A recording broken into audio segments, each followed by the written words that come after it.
AMC સિરીઝમાં આપણે જીકેના પ્રશ્ન જોઈશું. જે 20 માર્કનું જીકે આપણને ખબર છે પૂછાવાનું છે. જેમાં જ્યાં જે ટોપિક છે તે ટોપિક મુજબનું આપણે જીકે જોઈશું આ વિડીયોની અંદર. નીચે એએમસીનો સિલેબસ દર્શાવેલો છે, જેમાં સામાન્ય જ્ઞાન, ગુજરાતનો ઇતિહાસ, ગુજરાતની ભૂગોળ, કલા અને સંસ્કૃતિ, ભારતનું બંધારણ, કરંટ અફેર્સ, ભારત અને ગુજરાતનું પર્યાવરણ, સામાન્ય વહીવટ અને સરકાર યોજના. જે જીકે છે તેના 20 ગુણ છે. પછી ગુજરાતી ગ્રામરના 10 ગુણ, અંગ્રેજી ગ્રામરના 10 ગુણ, પછી તાર્કિક, કસોટી અને તર્ક ક્ષમતાના 10 ગુણ, કોમ્પ્યુટરના 15 ગુણ, અમદાવાદ શહેર અને એએમસીના 15 ગુણ છે, ગણિતના 5 ગુણ છે અને અંકગણિતના 5 ગુણ છે અને એકાઉન્ટિંગ અને ઓડિટિંગના 10 ગુણ છે. એમ 20 ગુણી એટલે ટોટલ 100 માર્કનું આપણે પેપર એએમસીનું રહેવાનું છે. પહેલો પ્રશ્ન, યુનો તરફથી કયા દિવસે યોગ દિવસ મનાવવાનો પ્રારંભ થયો છે? 21 જૂન. નીચેનામાંથી જિલ્લાઓ અને મુખ્ય મથકના જોડકા જોડો. બનાસકાંઠાનું પાલનપુર, ગીર સોમનાથનું વેરાવળ, નર્મદાનું રાજપીપળા અને મહીસાગરનું લુણાવાડા. આવું તમને એક કોષ્ટક સ્વરૂપે પણ માહિતી પૂછી શકે છે. ત્રીજો પ્રશ્ન, પાટણની રાણકી વાવ કઈ રાણીએ પોતાના પતિની યાદમાં બંધાવી હતી? રાણી ઉદયમતીએ. ચોથો ક્વેશ્ચન, સમ્રાટ અશોકનો શિલાલેખ ગિરનારની તળેટીમાં કયા કુંડની નજીક આવેલો છે? દામોદર કુંડ.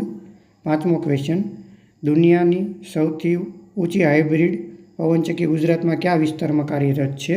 કચ્છ જિલ્લામાં આવેલી છે તે. પ્રશ્ન છઠ્ઠો, નીચેનામાંથી વાવના કયા પ્રકારો છે? નંદા, ભદ્રા, જયા અને વિજયા.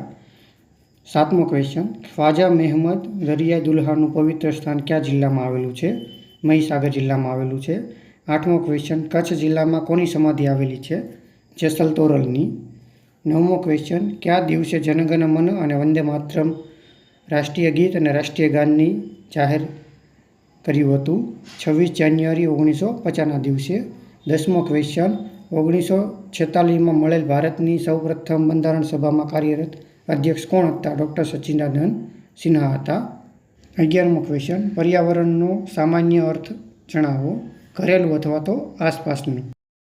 12મો ક્વેશ્ચન, વિશ્વ પર્યાવરણ દિવસ ક્યારે ઉજવવામાં આવે છે? 5 જૂને. 13મો ક્વેશ્ચન, જાહેર વહીવટ એટલે શું? સેવા કરતી લોકોની કાળજી રાખવી અને જાહેર બાબતોનું સંચાલન કરવું. 14મો ક્વેશ્ચન, રાજ્યમાં વહીવટી વ્યવસ્થા અંતર્ગત કોઈ કાર્યના વિવિધ ભાગો વચ્ચે આંતરસંબંધો સ્થાપવા કે જોડવાના કાર્યને શું કહેવાય છે? તો કે સંકલન કહેવાય છે.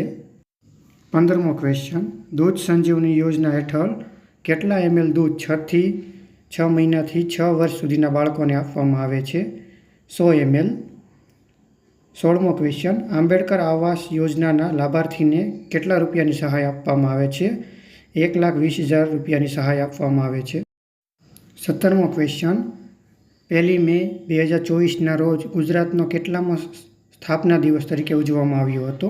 તો કે 64મો. 18મો ક્વેશ્ચન, તાજેતરમાં ગુજરાતમાં કયા જિલ્લાની અજરખ કલાને જીઆઈ ટેગ મળ્યો છે? કચ્છ. 19મો ક્વેશ્ચન, IPL 2024 વિજેતા ટીમનું નામ શું હતું? તો કે કોલકાતા નાઇટ રાઇડર્સ. 20મો ક્વેશ્ચન, તાજેતરમાં ભારતીય નૌકાદળના ચીફ ઓફ પર્સનલની ભૂમિકા કોણે ભજવી છે? તો કે સંજય ભલ્લાએ ભજવી છે. આ વિડીયોની આપણે સંપૂર્ણ જીકેના ટોપિક આવરી લીધેલા છે, જે એએમસી એ રજૂ કરેલ છે એના સિલેબસની અંદર. જો તમને આ વિડીયો ગમ્યો હોય તો લાઇક, શેર અને સબસ્ક્રાઈબ કરજો.